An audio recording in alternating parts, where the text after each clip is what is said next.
ప్రసాదాలు కల్తీ జరుగుతూ ఉన్నాయి.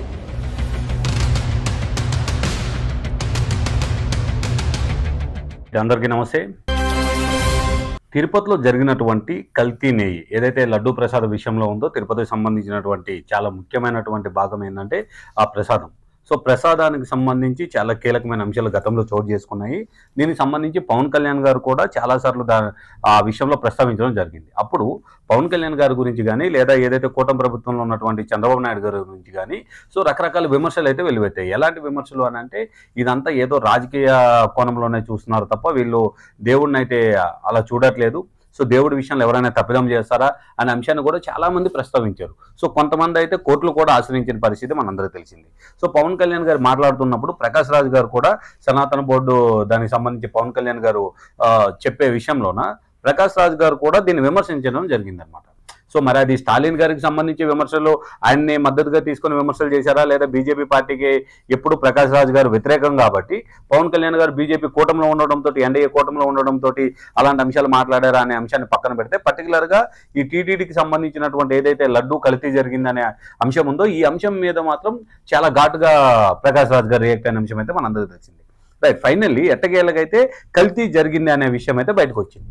ఏదైతే సుప్రీంకోర్టులో ఒక కేసు నమోదైంది. సో సుబ్రహ్మణ్యం గారు ఎవరైతే కేసు పెట్టారో సుప్రీంకోర్టులో, సో సుబ్రహ్మణ్యం గారు పెట్టినప్పుడు కూడా టీటీడీ ప్రతిష్టకు సంబంధించిన అంశం ఇది, చాలా వీళ్ళు దీన్ని రాజకీయం చేస్తున్నారు, సో ఇక్కడ ఎలాంటి తప్పిదం జరగలేదు అనే అంశాన్ని సుబ్రహ్మణ్యం గారు ప్రస్తావిస్తూ సుప్రీంకోర్టును ఆశ్రయించిన విషయం అయితే మనందరికీ తెలిసింది. సో ఈ అంశంలో కూడా ఈరోజు ఒక జడ్జిమెంట్ అయితే కనిపించినట్టు మనకు తెలుస్తూ ఉంది. ఎందుకనంటే, సో ఇందులో ఒక వ్యక్తి ఎవరైతే మన దీనికి తిరుపతికి సంబంధించినటువంటి వైష్ణవి డైరీకి సంబంధించిన CEO, సో తిరుపతిలో ఉన్నటువంటి వైష్ణవి డైరీకి సంబంధించినటువంటి CEO అపూర్వ వినయకాంత్ చౌడా, అతని పేరు ఏంటంటే అపూర్వ వినయకాంత్ చౌడా అనే పర్సన్ ఇందులో ఈ సంబంధించినటువంటి ఏదైతే కేసులో సుబ్రహ్మణ్యం గారు పెట్టినటువంటి కేసులో అప్పుడే సుప్రీంకోర్టు ఒక 5గురిని అరెస్ట్ చేసినట్టుగా తెలుస్తుంది. ఎందుకంటే అప్పుడు సిట్ ఏర్పాటు చేసింది సుప్రీంకోర్టు సిట్ ఏర్పాటు చేసిన తర్వాత సిట్ వాళ్ళు విచారణ జరిపించినప్పుడు ఒక 5గురిని అయితే కస్టడీలోకి తీసుకున్నారు. సో ఈ కస్టడీలో తీసుకున్న వ్యక్తుల్లో ఈ వైష్ణవి డైరీకి సంబంధించినటువంటి CEO కూడా ఒక కీలకమైన వ్యక్తి. ఈయన A5గా ఉన్నారు ఆ కేసులో.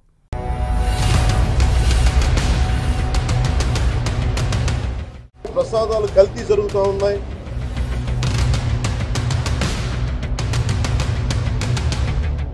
సో A5గా ఈయన ఉన్నప్పుడు ఈయనైతే ఇది కల్తీ జరిగింది అనే అంశాన్ని తను ఒప్పుకోవడం జరిగింది అనమాట. మరి A1, A2, A3 వీళ్ళు ఎవరు ఉన్నారు అని అంటే, ఉత్తరాఖండ్కి సంబంధించినటువంటి బోలే బాబా డైరీకి సంబంధించిన డైరెక్టర్లో ఒక ఇద్దరు ఉన్నారు. సో విపిన్ జైన్, కోమియల్ జైన్ అని చెప్పి వీళ్ళిద్దరు కూడా ఏదైతే బోలే బాబా డైరీ ఉందో ఉత్తరాఖండ్లోనో ఆ డైరీకి సంబంధించినటువంటి డైరెక్టర్స్ వీళ్ళు.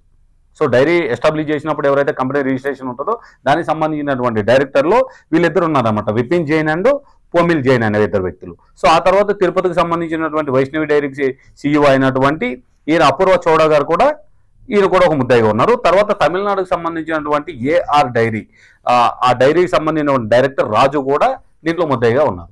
సో వీళ్ళందరిలో విచారణ సిట్ ఏదైతే ఉందో సిట్కి సంబంధించిన వాళ్ళు కస్టడీలోకి తీసుకున్న తర్వాత విచారణ జరిపిన సమయంలో ఈయన వైష్ణవి డైరీకి సంబంధించినటువంటి CEO మాత్రం కల్తీ జరిగిందని ఒప్పుకున్నారు.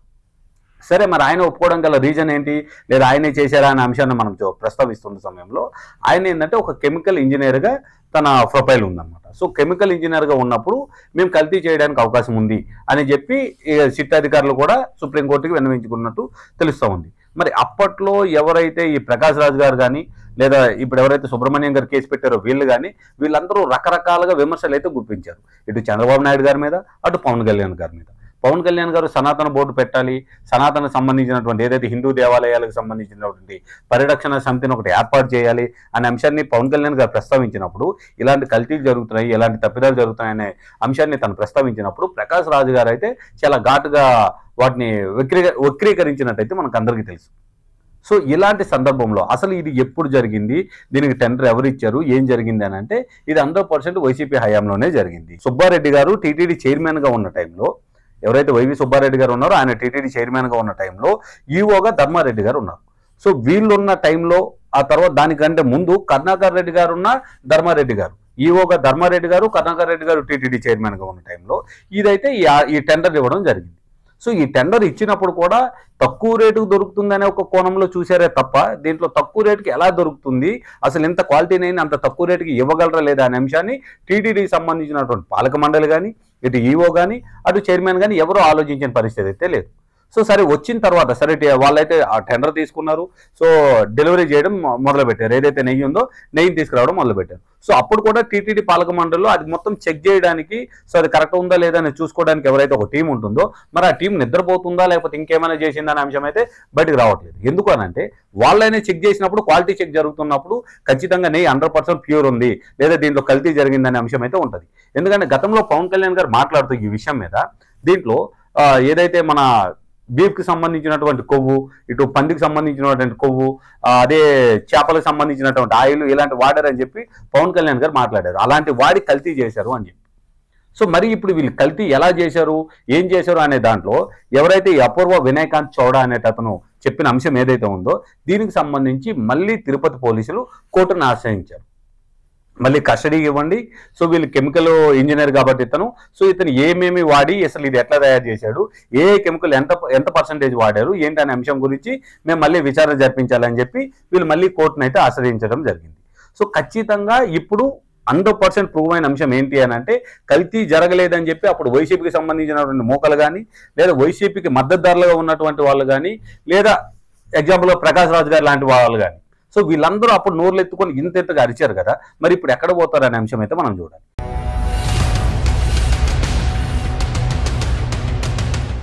ప్రసాదాలు కల్తీ జరుగుతూ ఉన్నాయి.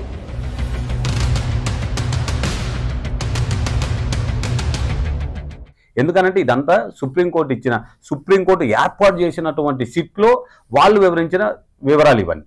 సో ఇప్పుడు మనం ఏవైతే ప్రస్తావించుకుంటున్నామో, మనం ఏవైతే మాట్లాడుకుంటున్నామో ఈ వివరాలు కానీ, లేదా వీటికి సంబంధించినటువంటి ఎవరెవరినైతే అరెస్ట్ చేశారో అప్పట్లో, సో 4-5 అరెస్ట్ చేశారు. అరెస్ట్ చేసినటువంటి వ్యక్తుల పేర్లు కానీ ఇవన్నీ ఏంటంటే సుప్రీంకోర్టు ఏర్పాటు చేసినటువంటి సిట్కి సంబంధించినటువంటి అధికారులు వెల్లడించినటువంటి విషయాలు ఇవన్నీ.